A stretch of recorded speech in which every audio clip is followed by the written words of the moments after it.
I'm resuming today with part 2 of A Storm Story, a cautionary tale by Tim Holmes and various and sundry others. Reading from page 13. Address of Mr. Gillette of Massachusetts.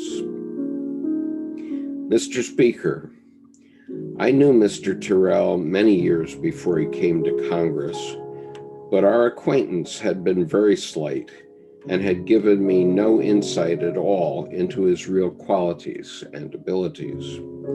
He was so modest and unassuming in manner and appearance that it required time to appreciate him, and I am confident that those who never had occasion to go below the surface underestimated him.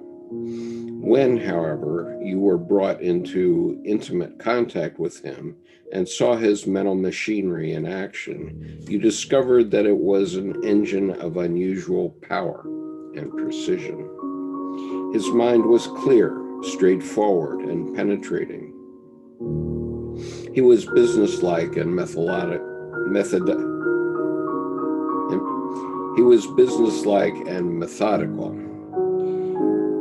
He gave to his work unflagging industry, and his opinions always deserved and, in this house, always received respect. I am sure the members of his committee will testify that he was a most valuable colleague, for it was in such careful, painstaking legal work that his qualities would be most useful and effective. But he was a clear and forcible speaker. His manner was vigorous and engaging, and in the running debate of the House, he was well qualified to hold his own against all comers. He was a most kindly, warm-hearted, obliging friend, always glad to do a service, and with a cordial and amiable manner that endeared him to all who knew him well. The suggestion of my colleague that he graduated from Dartmouth suggested to my mind the query, how many of the Massachusetts delegation were college graduates? And I think there are 10 of the 14 in this Congress, 3 from Harvard, 2 from Amherst, 2 from Dartmouth, 1 from Boston College, and 1 from West Point, and 1 from Annapolis, which would seem to indicate that in Massachusetts, at least, the value of a higher education is appreciated and does not carry with it any tinge of unpopularity.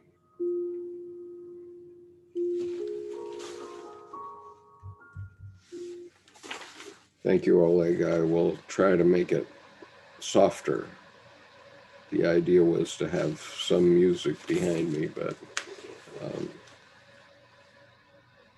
hey Siri, start again. Okay, we'll see how that does. Mr. Tyrrell is the 7th member of Congress from Massachusetts in whose memorial services in this chamber I have participated since I came here. And it brings home again today the sad uncertainty of friendships and associations, and what shadows we are, and what shadows we pursue.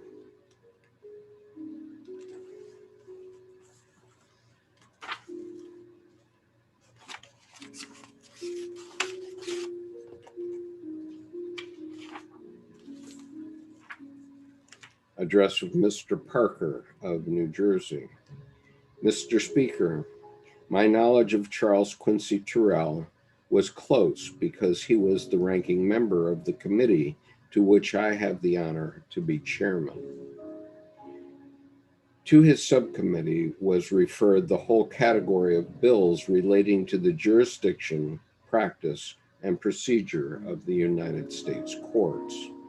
In presiding over that subcommittee, composed of 1/3 of the main committee, He was untiring, earnest, and devoted. The House will remember the care that he gave to the amendments to the Bankruptcy Act, perhaps the last matter that he brought prominently before the House, and in which, because of my absence, he took charge of all proceedings on a calendar Wednesday during the entire day. His mind, as has been stated, was systematic, careful, and accurate. His thoughts and opinions were his own. He would support them by reasons, but he gave way to no one else when he had once made up his mind. Quiet, seemingly timid as he was, he carried with him that greatest of all possessions, a mind of his own.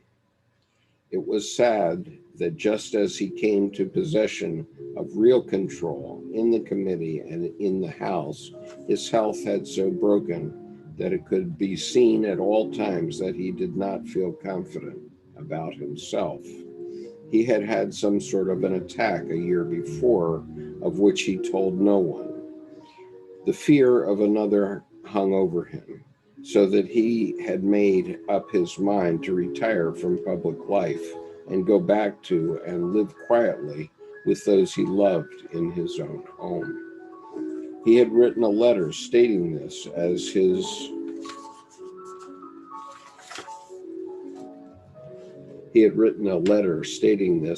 determination, and I think it was only the next day that the stroke fell upon him, a stroke that was a surprise to all his friends and a surprise to his people. I need only add that when I heard the news and went to his funeral, I found every office and every shop closed. The people of the whole town turned out, some in procession and some at the house, to do honor to the citizen and friend that they had lost. In the newspaper of that town on the next Friday, the Natick Bulletin, August 5th, 1910, appeared a short article with reference to him that I think may well go into the record. Quote, in the death of Congressman Terrell, the nation loses an honest and painstaking public servant. The state,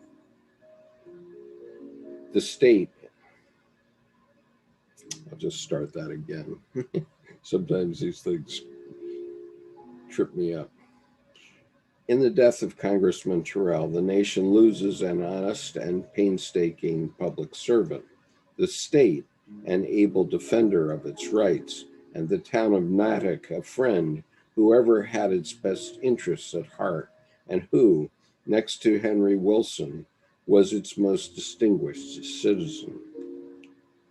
We doubt if the real greatness of Charles Q. Terrell was generally known even to his own townsmen. His was not the greatness which looks for public applause, but of the kind which comes from honest service well performed. He loved public life not because of the personal prestige which came, but because he could render a service to his fellow men, and he devoted his whole energies to their behalf. He was a man of the people, and the humbled received him from and the humblest received from him the same consideration as the wealthiest, and he was a willing helper in every just cause. He was a simple his his was a simple life and cared but little for display, and the simple but impressive obsequies and the simple but impressive obsequies were in accordance with what was believed to be his wishes. In the common acceptance of the term, he may not have been a great man, but in faithfulness of public service, loyalty to his state, and his interest and devotion to his town and his friends, no man stands higher in the estimation of the people. And the best eulogy that can be pronounced upon him is that his was the greatness which comes from duty well performed and the goodness which comes from a life devoted to the best interests of humanity.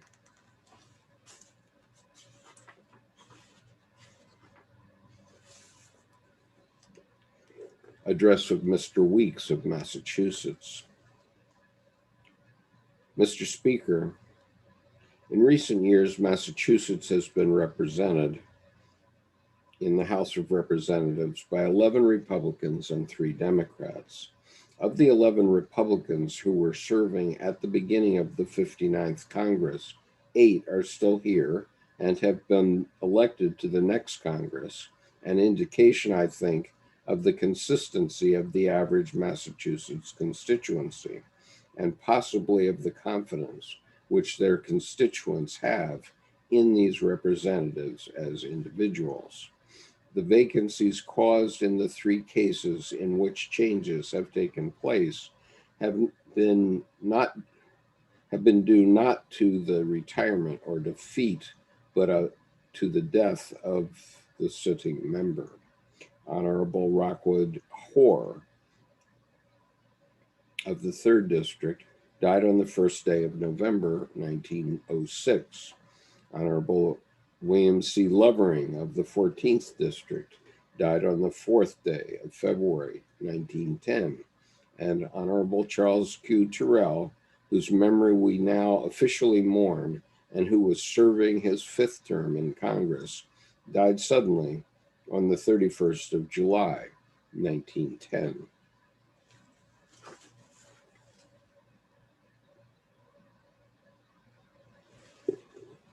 Service in the Congress is of 2 kinds. First, there is the service which represents the direct interests of one's constituents, which includes the multitudinous duties relating to the different occupations of the residents of a congressional district. It involves a large correspondence, frequently as many as 50 letters a day, many of which are of such character that they necessitate visiting a department or making elaborate inquiry before a reply can be made.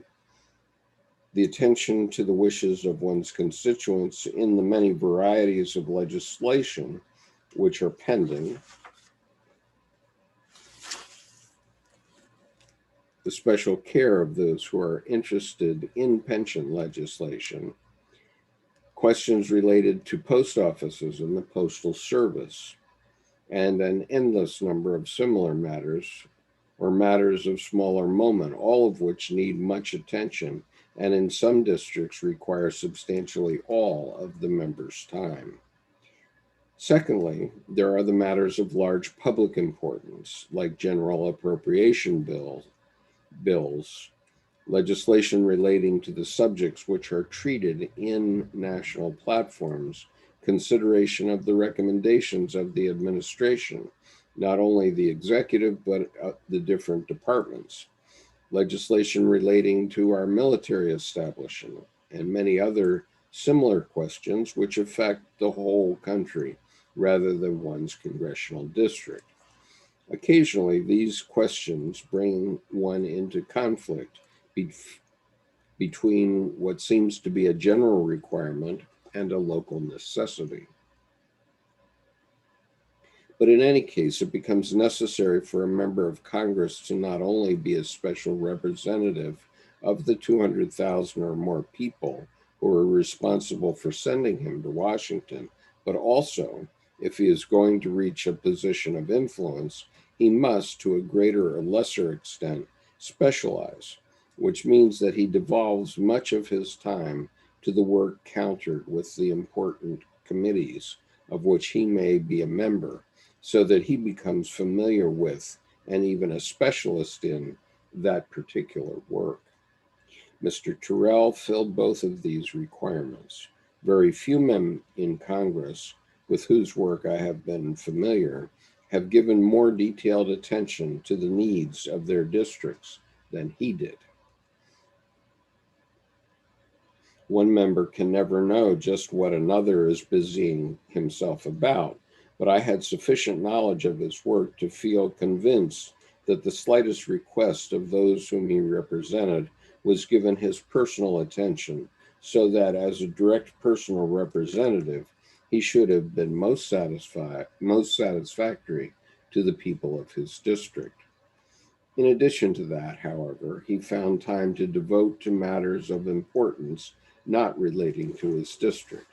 He served for many years on the Committee on Claims, a committee to which is sent a large number of bills, all of which require minute investigation before one can be confident that he is in a position to properly protect the government and at the same time to do justice to the applicant.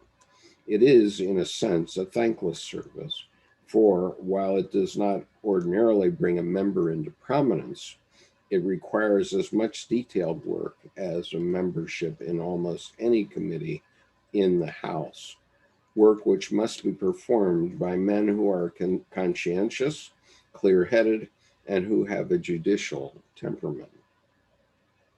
I feel sure that Mr. Tyrrell filled these requirements in his service on this committee.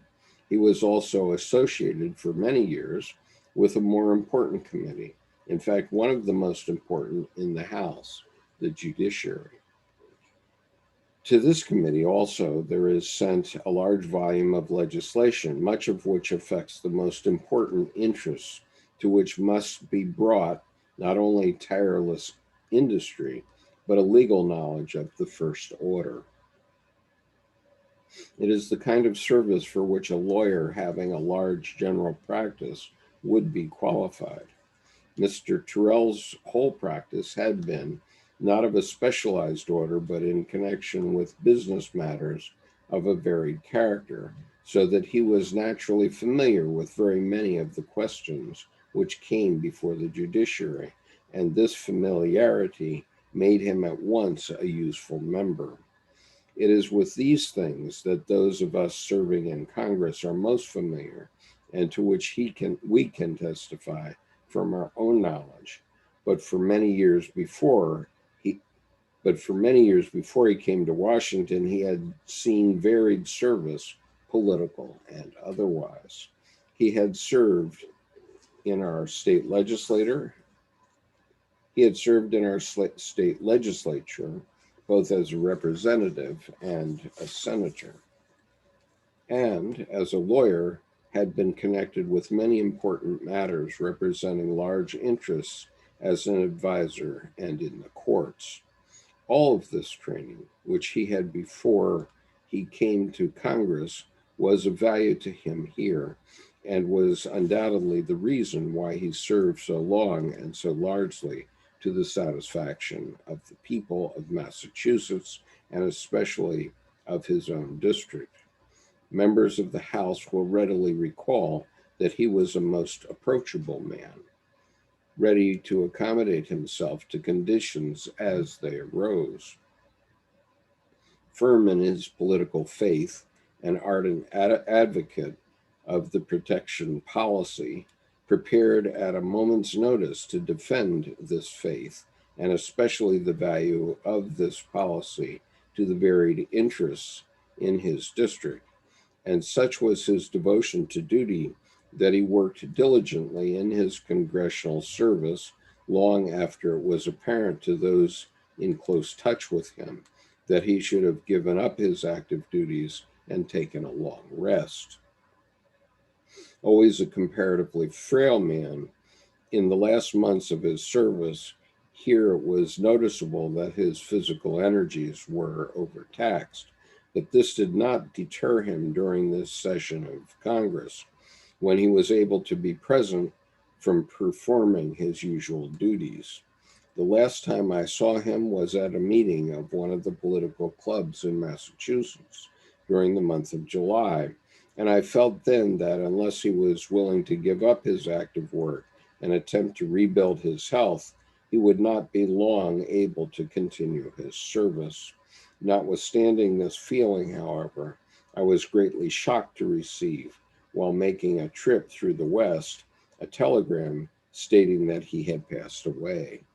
I received this news with the feeling that his party had lost a trusted advisor and that those immediately associated with him had lost a good friend, and his constituents a representative whom, in most respects, it would be difficult to replace.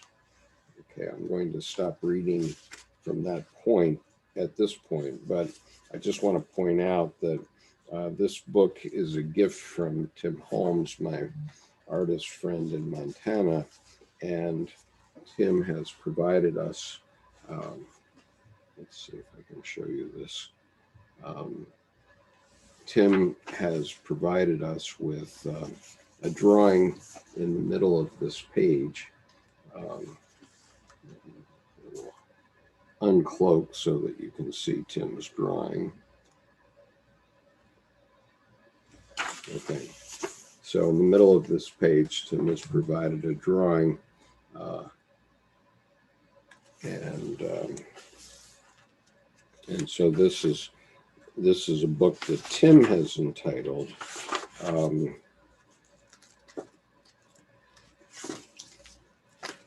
Storm Story, a Cautionary Tale. And I will be reading this over the next few days, and I hope it doesn't fall apart in my hands. It's a book that's 110 years old, and Tim has provided a drawing on the cover of it. And perhaps you'll get the point over time. Maybe not. But in any case, I've been reading from the memorials to Charles Quincy Tyrrell that were read in the Congress. And I will leave it at that. Thank you for joining me today.